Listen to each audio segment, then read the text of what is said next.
Hi, I'm Tim Coombs, co-pastor of Trinity Presbyterian Church in Scotia, New York, and a member of the network of biblical storytellers. To learn more about its mission, go to nbsint.org.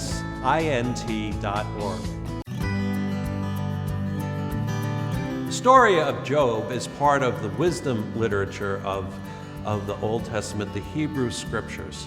It deals with the question of the meaning of suffering in our world and how it is that God deals with us and responds to us at this time. It is a long and poetic story. Oftentimes we only hear the beginning of the story and the ending, the response of God. The way it begins is like this.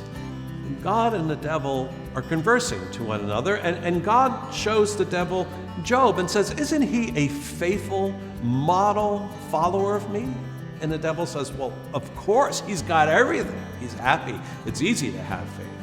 I'll tell you what, God, if you let me harm him, we'll see how faithful he is."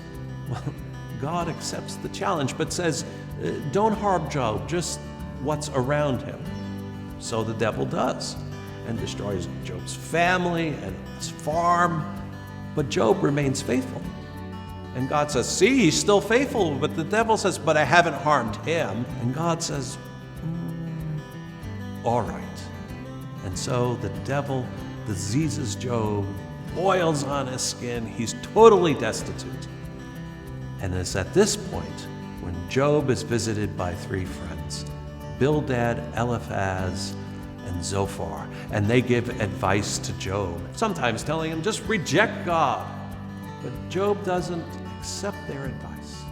But Job is still trying to figure out all that is going on to him and why this is so. And finally, God comes to Job in a whirlwind and basically says, "Look, Job, where were you when the foundations of the world were laid?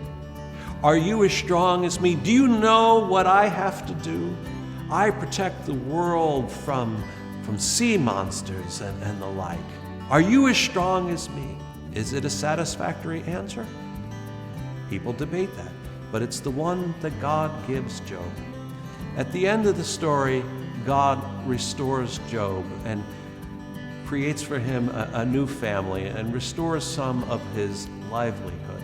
People debate, is it a satisfactory answer or not? That's for us to decide. That is the story of Job.